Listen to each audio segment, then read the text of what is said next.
Hello and welcome to the Mitre10 Cup Round 4 predictions, brought to you by DrivingMaul. And hi, I'm Paul, the guy behind DrivingMaul. Thank you very much for joining me. First up, there is so much rugby going on at the moment. We have the Mitre10 Cup, the Currie Cup, the NRC, the Aviva Premiership, the Pro 14, the Top 14, the Rugby Championship. It's just crazy. So if you don't want to miss out on a thing, then don't forget to sign up for my newsletter.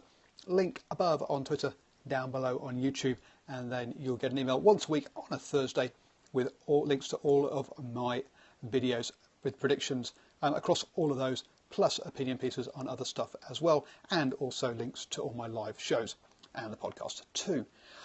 Wow. Okay, so what have we got coming up for you? Well, it's the Mitre10 Cup Round 4 action. So Wellington versus Hawke's Bay kicks things off, and those are the two sides that have to play twice this week or this round. Next, we have Counties Manukau versus Harbour, North Harbour. I should have put Counties, shouldn't I, not Manukau?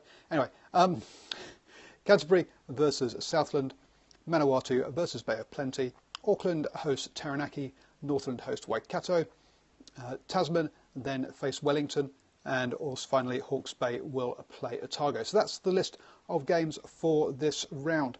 How do I see it going?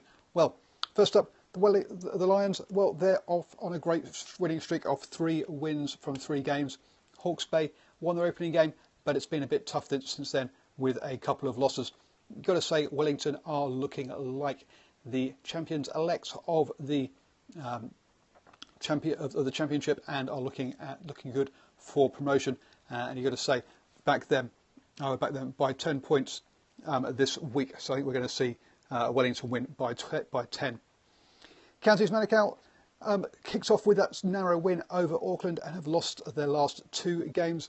North Harbour kicked off with those 2 wins over championship sides, almost bigging them up.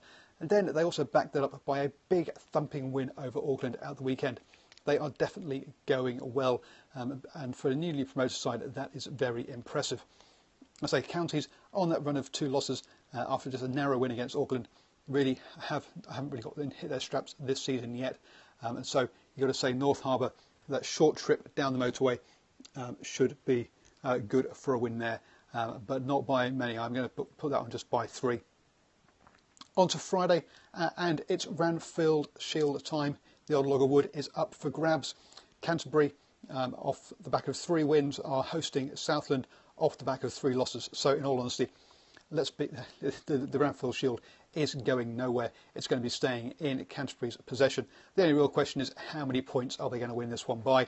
A good opportunity to rest some players, you think, but I'm going to put Canterbury out there by 25 points. A big one there, way beyond the margins I would normally go for.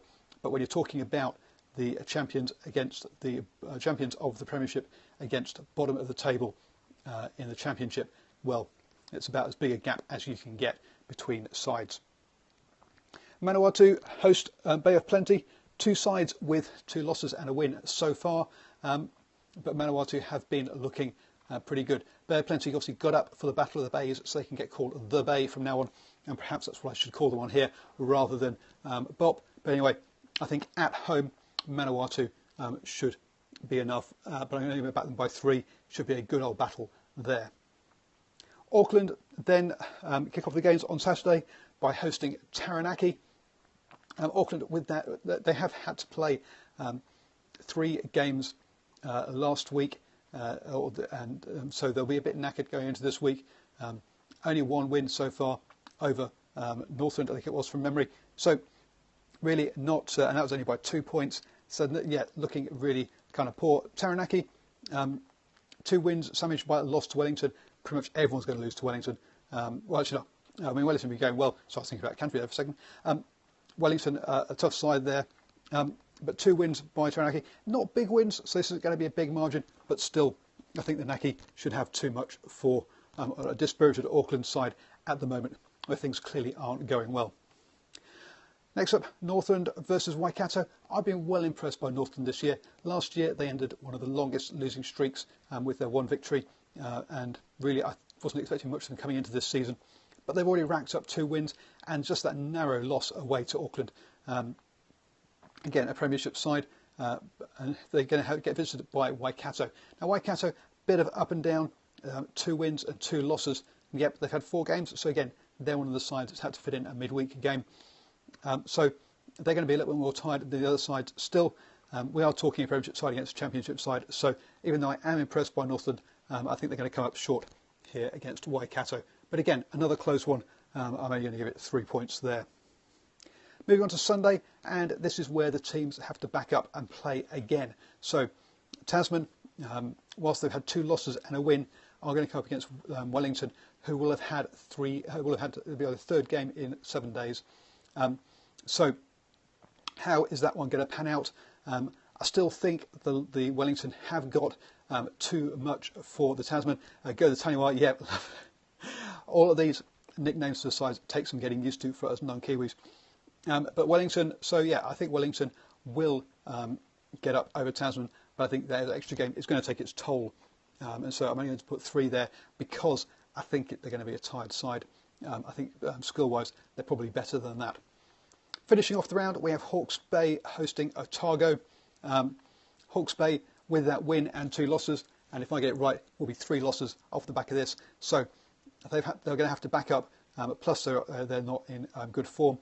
Otago managed to get their first win of the round last time out against I've got blank who it was, against Manawatu.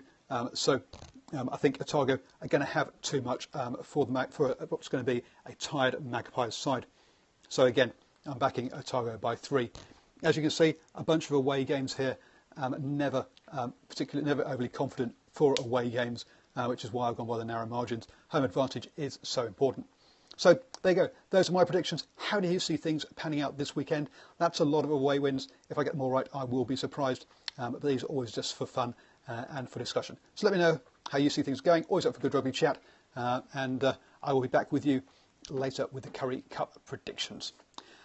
Finally, don't forget, do share this with your friends if you enjoyed it. Give the old thumbs up on YouTube. And obviously, there is my newsletter. Link above on Twitter, down below on YouTube. Don't miss out.